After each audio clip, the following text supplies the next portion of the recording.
Welcome to the Quiet Warrior Show, where we help top leaders find their pathway to incredible success and a lifetime of happiness. Here is your host, Tom Dutta, the Quiet Warrior.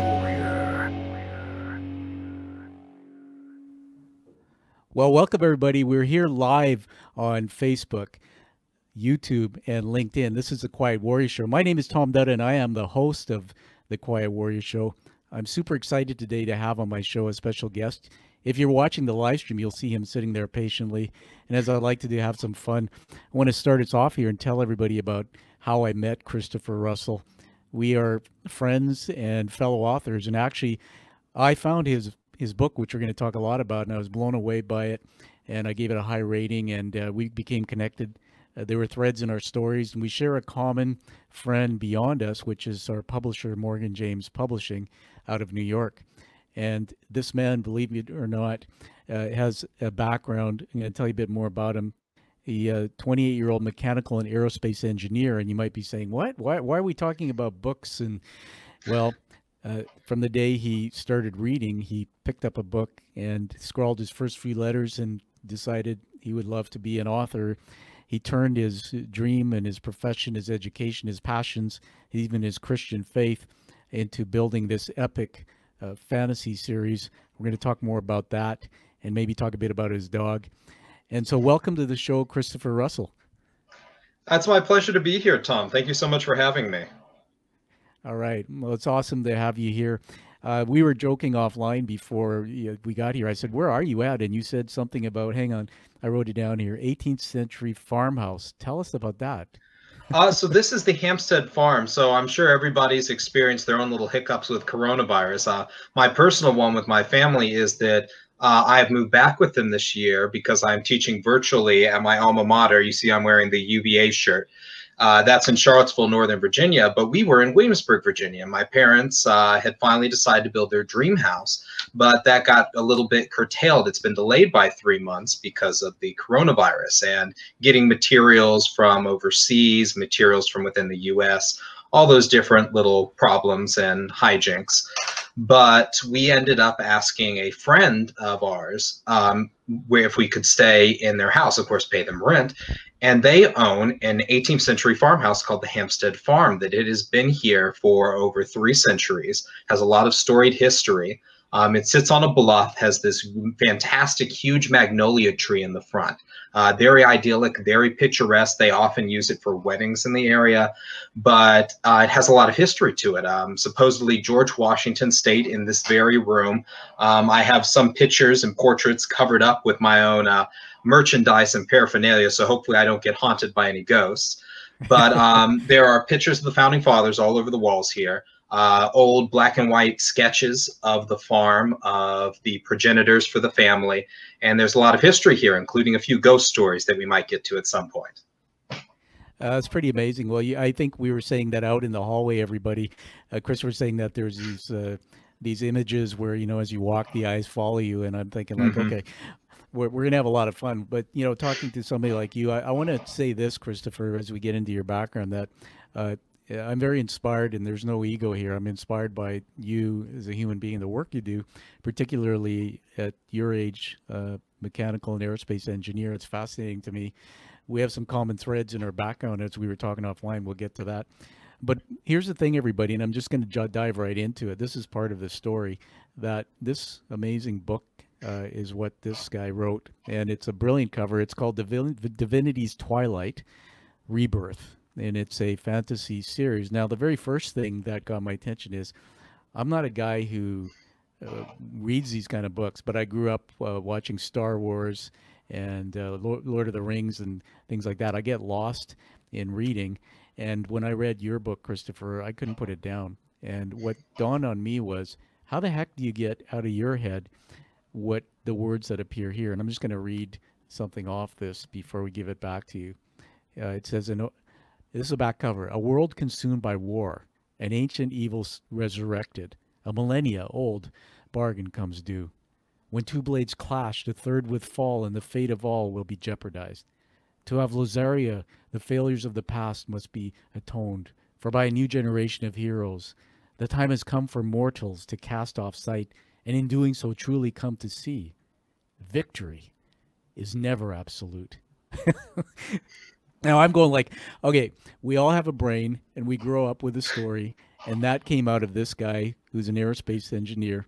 Let's get into your backstory. Remember, you come on here and there's no ego. We check at the door, but this is built on the hero's journey narrative, as we talked about, where somewhere in your life, things happen and you decided to take your story and turn it into something to impact the world, and it happened to be this. Go back to the beginning and tell us where it all started. So there's a lot of places I could choose as a beginning for this book. I can talk about where I started wanting to be a writer, where I became a voracious reader, where my family experiences my upbringing. But I think that probably the core goes back to that I had very strong parents, that I had a warm, loving environment, that I always had support for whatever I wanted to do, whether it be my engineering, whether it be my writing, school, sports, music, all the different things that I've tried, that I've always had a that support system.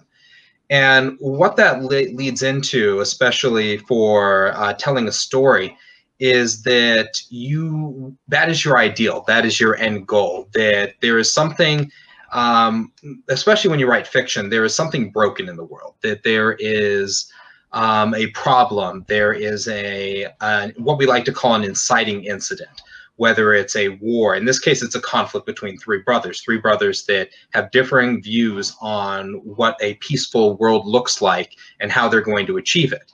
And the eldest brother believes that force is going to cause everybody to fall into line, that if you eliminate the red tape, the bureaucracy, if only one person is making decisions, the enlightened despot of Greek myth, of Aristotelian and Plato virtues, that the world is naturally going to move down a better path. And the middle brother believes compromise. If people achieve understanding, if they sit down at a table and they see things from opposing viewpoints and are able to come to an agreement, well, that's going to bring about peace. And the youngest brother believes that it is going to be innovation, that if people are so focused on creating the next great technology or the next great achievement or idea, that they're naturally not going to want to fight with each other, that it turns from a war of blades and arrows to healthy competition. So essentially economics rather than an actual fight, rather than actual war. And these differing visions are something that we can see a lot in our own world, that whether it be in the political sphere, the cultural sphere, the social sphere, that there are a lot of problems like this. And where that comes back to my upbringing, where I was brought up in the Christian church, in faith, in all these different moral values, justice, truth, virtue, a very centralized moral compass, as we would say. Well, there wasn't anything broken in that, so you have to break something to have a story, to have a conflict. And the idea is, how can we get from an idealized version of the world, how can we get from a broken version of the world to an idealized version of the world? And that's where I think the crux of any great story is. That's where the hero's journey emerges, that the hero either has something internally wrong or externally wrong, and the best stories are one where there is both, and that they have to overcome that internal flaw at the same time as solving an external problem. Odysseus and the Odyssey is the greatest example of that. Internally, that he has been shattered by the Trojan War, and that he wants to get back to his family, and he wants to do so without losing any more of his men. But of course, he ends up losing all of them. That's part of the tragedy as it goes along. And so with my own heroes, I start them off as very flawed individuals, that something has gone wrong in their upbringing, in their background, or in their worldview, and that they have to fix that. And often the fix is in each other, in coming together as a group and building on each other's strengths and weaknesses. What one individual or one character is great at might fill in a little block for another person that isn't. So you might have somebody that is arrogant but very brave, and you have somebody that is very timid and meek and humble, while at the same time being cowardly. And each of them can sees in the other that they want to be more like them, but the actual happy medium is somewhere in between. And that's one of the great things about fiction is you get to explore these things in a grand adventure. If you look at Star Wars, well, what did Luke go through? What did Han go through? Leia's a little bit of a static character because she's always heroic. She started with the rebellion from the beginning, but everybody goes through growth. Even Vader goes through growth, coming to care about his family again. Yeah, absolutely. I'm going to jump in for a minute there, catch your breath. It's fascinating. I've been madly making notes here. For those who are on the video, you can see me tilting my head. A couple things, brain's going in so many journeys here. Let's talk about the thing you said about strengths and weaknesses. It's kind of funny because for a guy your age, you get so much wisdom. I so am inspired. I posted a blog the other day, and it said something like, a relationship are two flawed people coming together, leveraging each other's strengths and never giving up on each other. And I teach using personality science, and it's exactly what you just said. There's strengths and there's limitations, I call it, in my personality. I have flaws. I married a woman who's opposite from me, my astonishing wife, Anna. You know, we are so opposite. We're competitive, and, you know, in the 25 years of being together, I've wondered some days, are we going to make it to the other side? But what's interesting, Christopher, is the days when I really look back at where I've flawed and I've fallen down, I've drawn strength from my wife. And so that was a teaching moment that you gave us about your developing your avatars and your characters. I got to tell you, man, when you said Star Wars, you lit me up because you know what? I grew up watching Star Wars on a 10-story drive-in theater screen. And that was back then. It must have been something. Well, I wish I could have that experience. Well, I'll paint you a picture because you're a tech engineer. You know, my dad's F-350 truck. You know, there we are driving into the drive-in theater with a green F-350 Ford truck. Now, I wondered for a long time why green until I went, duh, my dad was in the military as a commanding officer. Well, this tin can you put on the window, and that's your sound. It's just tinny. And then, you know, my dad's in the front drinking beer, and my brothers and I are in the back, you know, banging on each other, beating each other up. And this was before the internet. This was before lasers or anything. And Lucas, his brain went way ahead to a world that today we even see the science is there. So I want to get us back to your story. I'm fascinated by the fact that you said in your bio, combining your expertise from your education, passions, Christian faith into fantasy. Let me tell you that what I've learned about brain science is we're born into the world with neurons that are empty, and we wire thoughts and emotions together, and those create what I call neural nets or patterns of thinking. Well, dude, I'm looking at this book here, and I'm seeing words like war on the plains of Harmuth, Darmatus and Rabban Aurelian slew their elder. So tell me this, from what I know, with parents who were, one was a military man, one was a teacher, and you came into this world with nothing. How do you, as a fantasy writer, come up with even the names?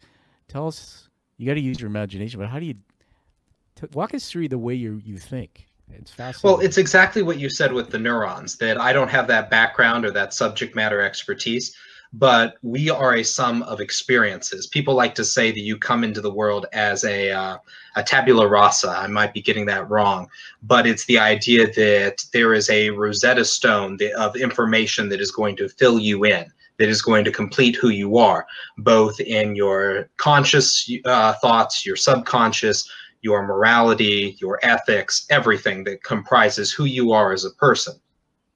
And so for me, it's a sum of experiences. For example, the Sarkonian Empire in the world. Of course, I'm throwing out a big word there that I've made up, Sarkonia.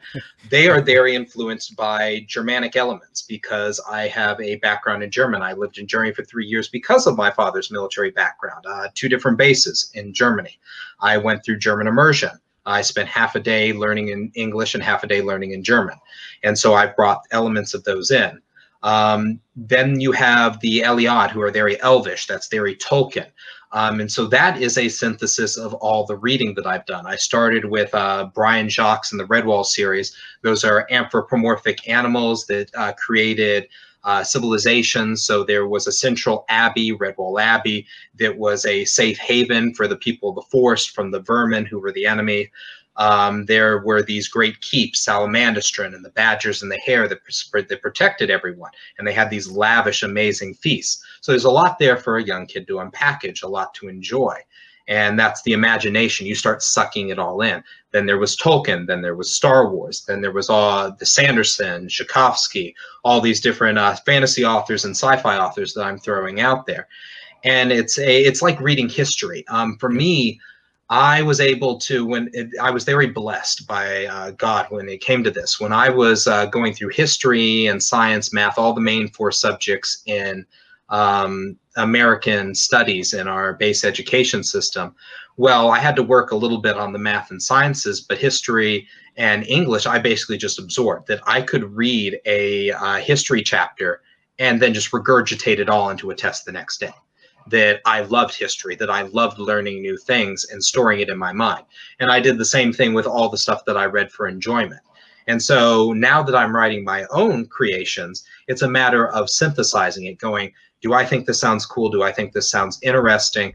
Would this be a good name for a fantasy world? And one of the things you'll notice about fantasy in general, you won't see any Toms, as you are a Tom. You won't see any Matts, except for maybe Matt Coffin in the Wheel of Time. But mostly we choose names that are far out there that are going to stick in people's brains. Like you mentioned, Darmatus, Raban, Sarkon. Nobody's going to be named that in 21st century North America.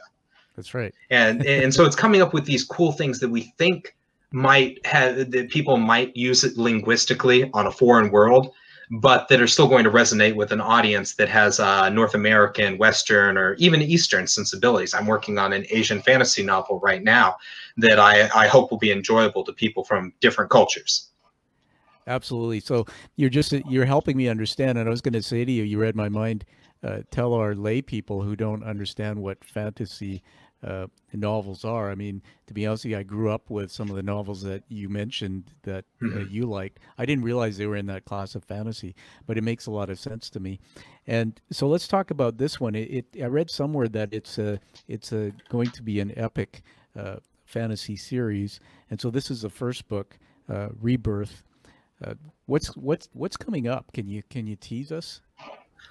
So what you have here, so I've Rebirth is the first entry, and this is always a fun little story that I get to tell. Divinity's Twilight was originally intended to be a trilogy, because you look at Tolkien. Tolkien didn't intend a trilogy, but his family split it into 3 books after his passing. That when it got published, it turned into 3 books. That actually might have been before his passing, but oftentimes you see great fantasy being trilogies. That mold has been broken in recent years. You have Game of Thrones, Song of Ice and Fire, which is supposed to be 7 books. You have the Stormlight Archive by Brandon Sanderson, which is supposed to be 10 books. That people are moving away from the standalone fantasy book and the trilogy to longer running epics. And so Divinity's Twilight was originally supposed to be a trilogy. However, the end of the first book, I still haven't reached.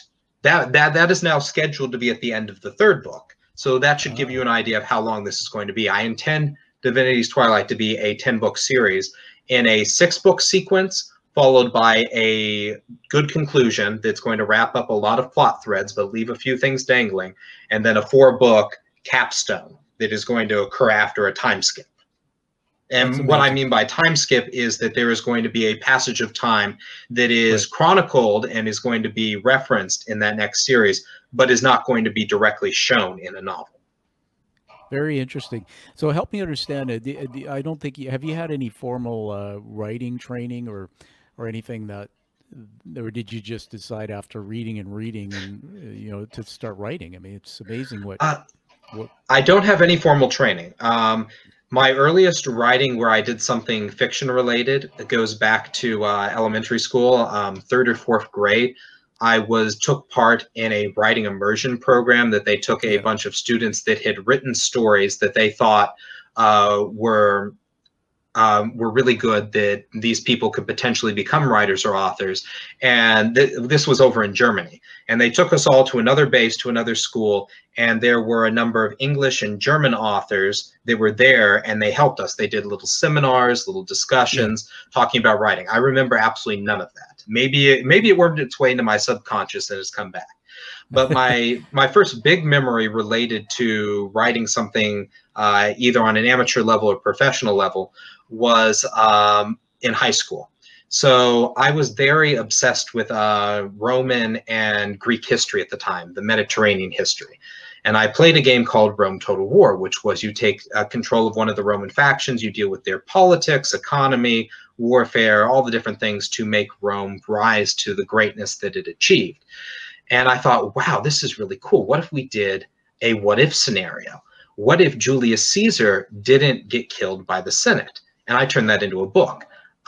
Julius Caesar survives. One of the factions of Rome, I gave them more power than they actually had, and they secede. So the Roman Empire essentially breaks into two about 500 years before it actually does in history. And there's a civil war. Caesar and his newly appointed Senate, he executes all the original senators that took part in the plot. They attempt to bring this wayward faction to heel. And I wrote it from the perspective of a centurion, a commander of 100 men in the army that goes to subjugate the rebel faction. And I wrote about 100 pages on that. That served as my honors project for graduation at the school that I was attending. And they had a professional author look at it, a professional editor go through, and I did a presentation on how the literature elements combine with the history elements. But ultimately, I dropped the project. And the reason that I did that was I was able to be creative with regards to the non-historical characters that I used and the plot to a certain degree, as long as I didn't do anything egregious that wouldn't eventually be corrected by the strands of history as we know it. But all the weapons, all the agricultural techniques, all the horses, the mythology, everything already existed. That there was very little I could do to change the world itself. And that's when I realized at the time it didn't dawn on me, but looking back, it should have, that I wanted to be a fantasy/sci-fi author because I wanted to take elements of the real world that I know and synthesize them into something that is foreign yet believable. And that is what we call world building in the fantasy sphere, that you get to create everything, not just your characters, not just your plot. So it's all starting to come together in my mind. I don't know if you know, I'm saying this because you're humble. I don't know if you know how good you are, but people who are going to watch this, I want you to use this as a teaching moment that when you have humility, this is what it looks like. Since I met you, you're not bragging about your, but I'll tell you, man, there's genius coming out of you in this conversation. I'm telling you that as an author, as somebody who's being told I do good work. But the fact that you told me that this book isn't finished until book 3, and the fact that you can already be ahead of yourself in your mind and map this out that way, there's already some things I've started seeing and hearing that your work could evolve, or maybe just being compared to some of the greats. Everybody, I don't think you've seen the last of this author, and again, it's Divinity's Twilight. So I want to get to another question that came to my mind, and that is, here we are, and we've discovered that what's really gone into creating this for you is memories and experiences that are wired into your unconscious mind. You know, I've done a lot of work in there, as I told you, and you know, it's full of billions of bits of data. But you seem to have this way of creating fantasy in a future world. When you write, does it just come out? How do you write? Do you physically sit down, put pen to paper or to a document on a computer and start typing? Do you frame chapters? Just give us a couple minutes about how your brain actually works that way. So when you start to break this down, these are other people much smarter, much brighter, much farther along in their careers than I am. And the one that I'll cite most is Brandon Sanderson. He's one of my writing idols, even though I only discovered his work about a year ago. Yeah. And he teaches a class at BYU. And so a lot of what I know about the craft comes from him. And I was doing all these things subconsciously before I understood what the terms and the labels that go along with them are. And you can basically break fiction writers down into 2 categories. You can break them down into discovery writers and architects. You could also call those pantsers, people that fly by the seat of their pants. And I think they call them gardeners. And so what you see with those 2 different terms is you see a lack of structure and very structured, which isn't to say that the discovery writers have no structure. It's just that you perform different parts of your process at different times. The architect or the outliner sits down and decides what all the major plot points and character journeys and everything that's going to make the book coherent is going to be beforehand. So they will come up with the 10 critical parts of the character's journey. They will come up with who's going to be their point of view characters that are going to tell the story.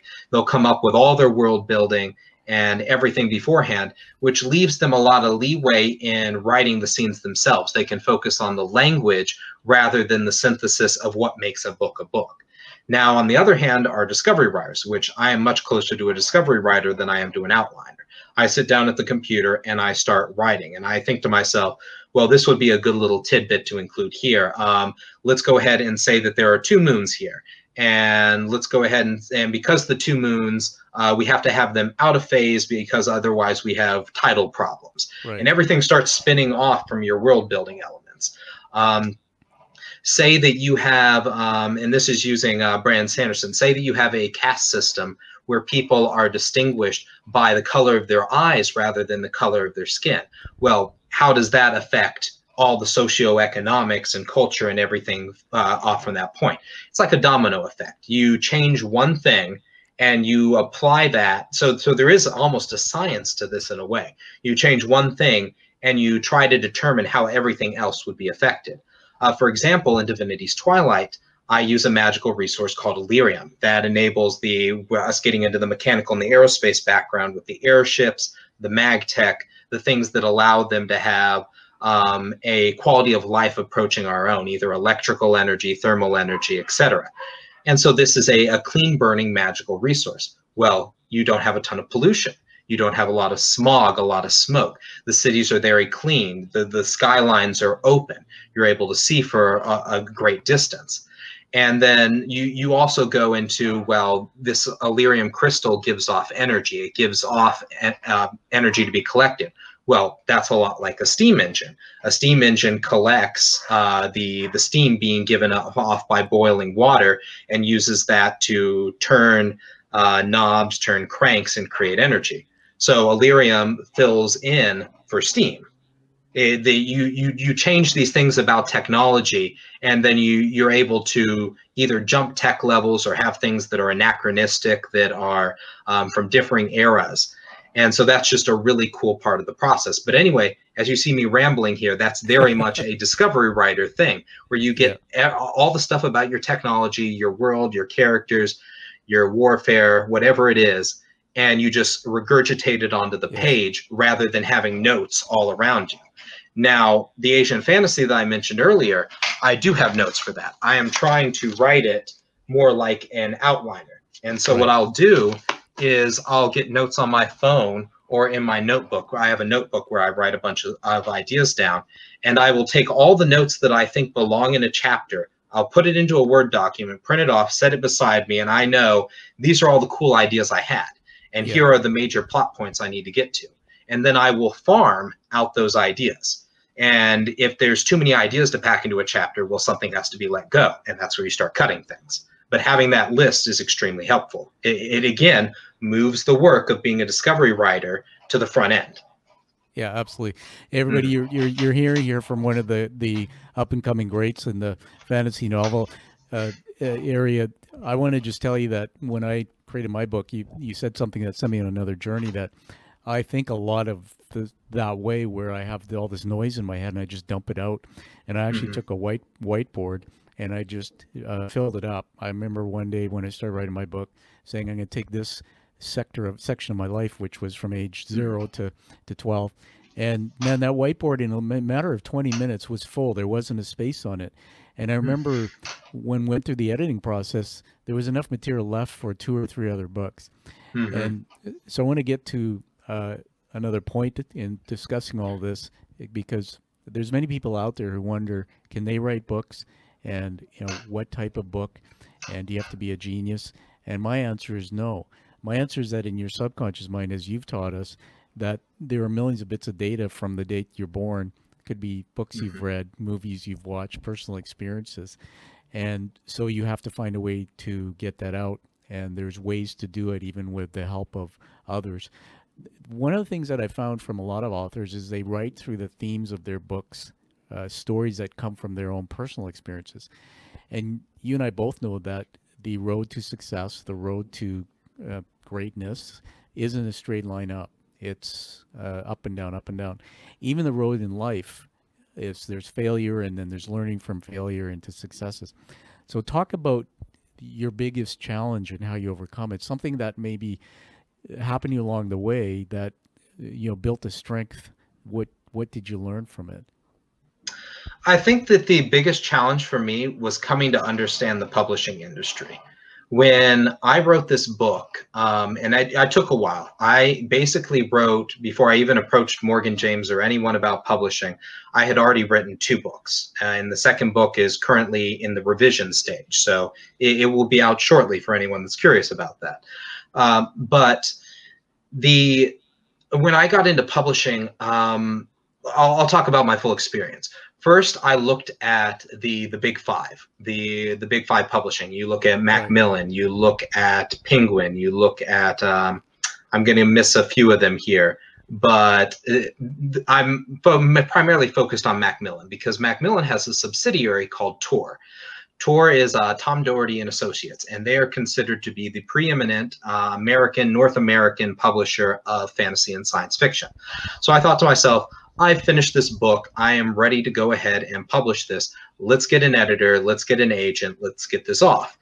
And I looked at their submission requirements. Their submission requirements was stick a cover letter in about you as an author, write a 10-page summary of the entire plot of the book, then give us, I think it was either the first 3 chapters or 3,000 words, something along those lines, and stick it all in a manila envelope, send it to us, and then wait 6 months. Right. And I thought to myself, wow, at the end of that 6 months, I'm going to get yes or no. I might not even get any answer at all. This is super intimidating. Is this what I want to do? And I sort of shrunk in on myself. That was the moment of darkness closing in. I'm not going to say that was the moment of despair because there's so many people who have experienced worse moments of despair and far more hardship than that. And then God opened a door, as he often does, that the person building our new house, Barry Williams, was connected through church to a certain David Hancock, who is the publisher, the CEO of a very great firm in New York, as Thomas said, Morgan James Publishing. And so the next week, I sent my stuff off, my pitch letter to David, and we had lunch, and I gave him a binder. I gave also, I believe it was Bethany Marshall, one of his assistants who was getting ready to go up and run the New York office. I gave her a binder too. I was pretty prepared for this meeting, even though I found out about Bethany only an hour before, and I had to quickly print off another binder of information. But sat down at lunch, did my pitch, and they liked it. They wanted to produce Divinity's Twilight Rebirth. And so because of how enthusiastic they were and their focus on me as an author, as a person, rather than a product, I decided to go with them, that I didn't pursue any other avenues.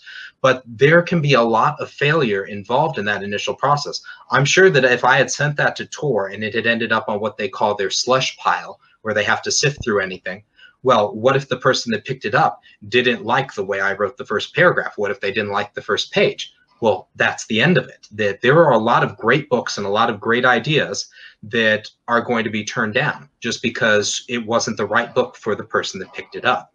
And that's why there's a lot of people to submit to. There's a lot of agents that you can go through, a lot of editors. But it's still a numbers game. It is refining your product over and over again, trying to achieve the best version of your book, just like you try to achieve the best version of yourself, and then get that to the person that it's going to jive with. And in this case, it was almost instantaneous that God blessed me and I found the person that it jived with. But it's a journey. So, and I'd say that just coming to understand the publishing process was my moment of greatest weakness. Well, thank you.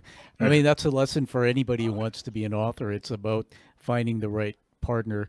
And I guess I can jump in here and relate to that because we have the same publisher. And one of the things I learned in my experience, Christopher, is that this particular publisher, they buy into us or you before the work. In fact, when they received my manuscript, they said they bought into me as a human being before they even, went deep into the book. And one of the things I think I want to use as a teaching moment is that many authors, and you get this because I see it in the book signings and the work you're doing, people buy into you, people follow you. So you have to come out into the world as an authority on something. Why do we care about this guy? Why should we follow him? You have to be proud out loud about your work. And you know, the authors like you, who I see are going to be incredibly successful. They bring with them a worldview or a vision of something they're doing to impact the future of the planet, or something that's going to go beyond them to serve others. So I want to go back to something that came to my mind when you were talking earlier. I was watching this interview of George Lucas, and I'm getting to a deeper point here, that somewhere in the work we do in the hero's journey, they say it's somewhere in your life where something happens, and it's not something bad always. It could be something really good, where it sends you on a journey to seek and learn and discover what you're really here for. You come back, what they say, into the ordinary world from your journey, and you come back as a guide or a shaman, or in this case, an author who's educating and entertaining the world through his words. And they were doing this thing with Lucas, and the interviewer knew a lot about this.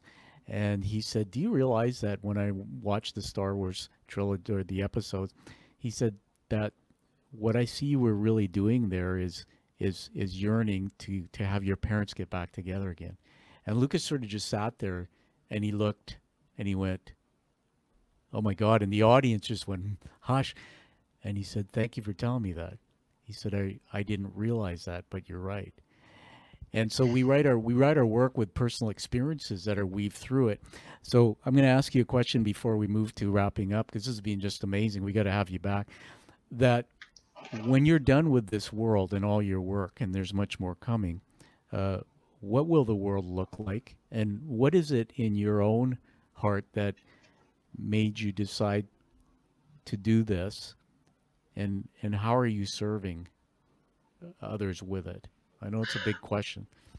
Well, about a dozen things ran through my mind when you were talking about themes, what we saw in ourselves or in the world that made us want to write the book. And I think that there's maybe three things that I could say to that.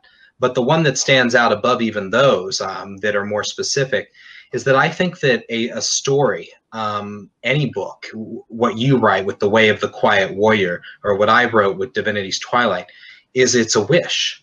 That it is a desire to see some sort of outcome, some sort of change in the world, whether that be a change in a person or something that you come to understand on a deeper level within yourself.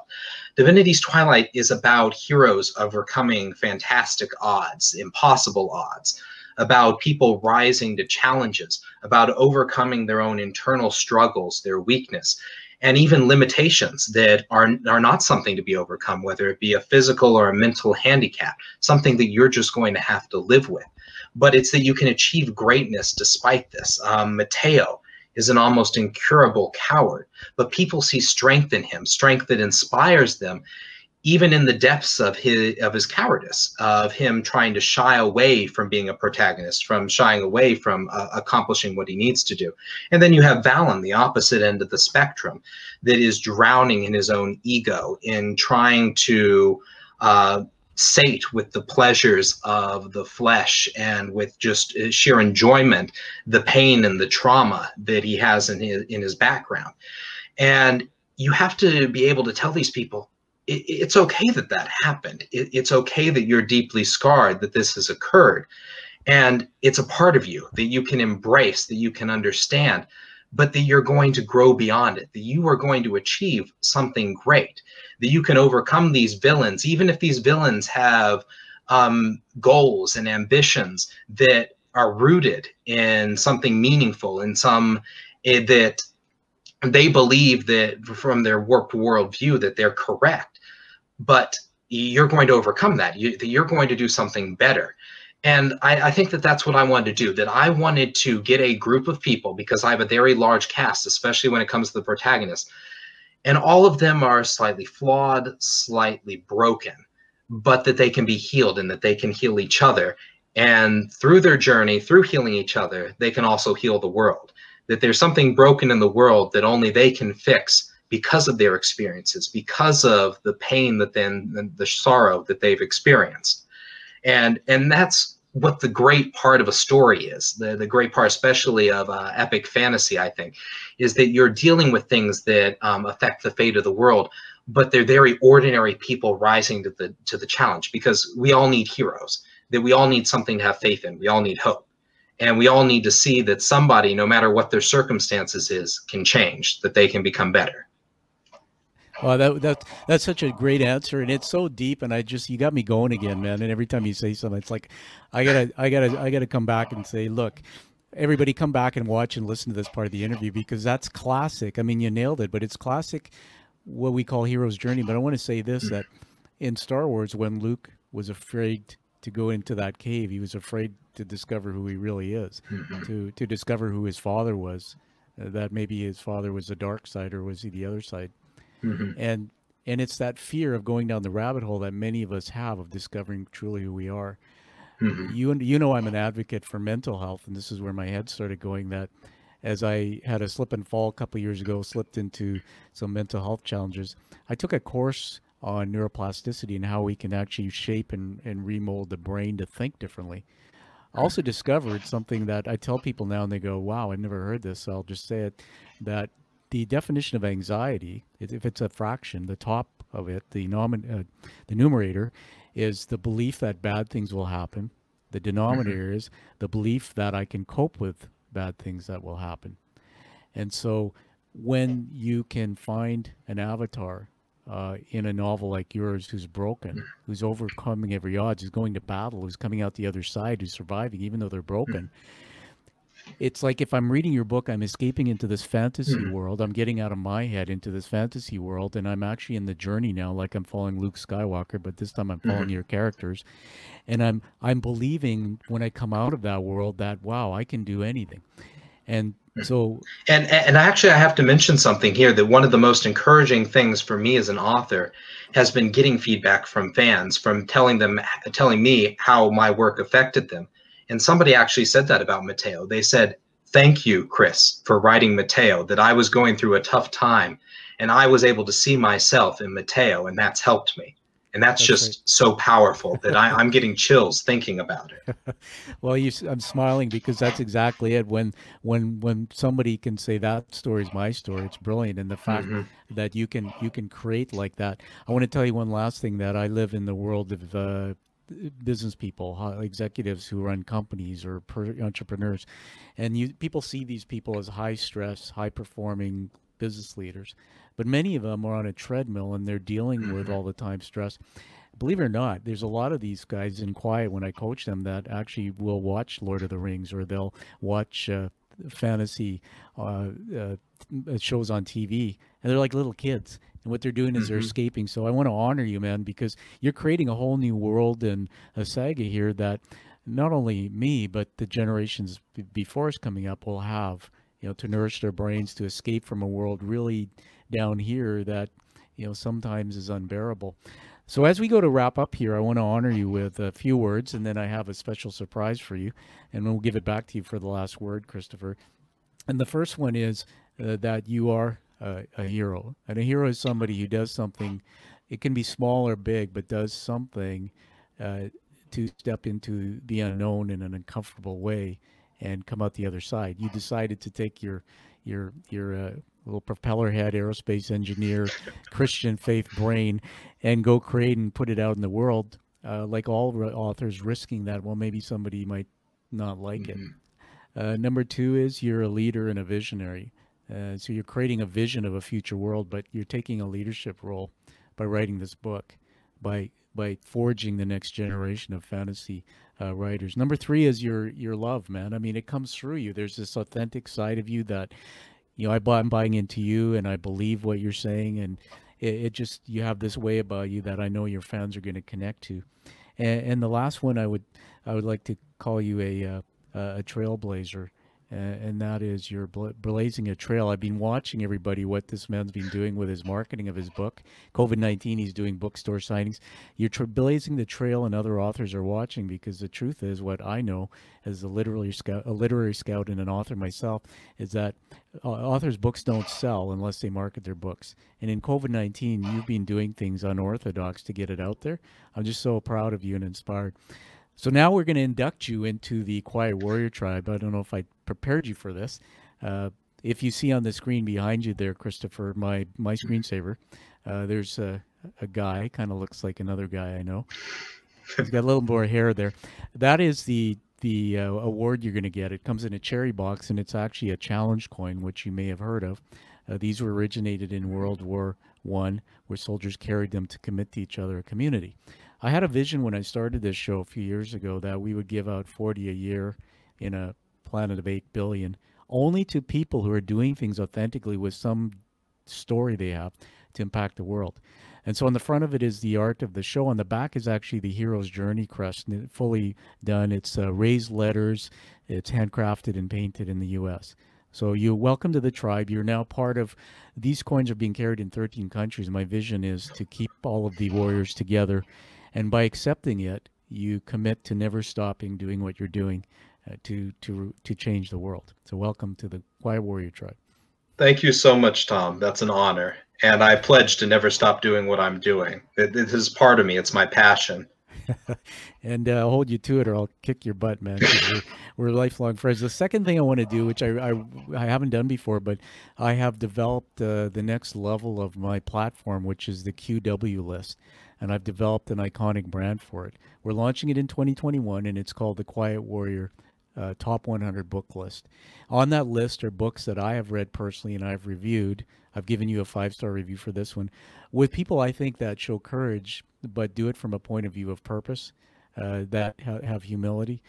And this is one of those books that you've taught me, but also what you're doing. So I'm going to officially tell you now that you are one of the first few books to be put on that list.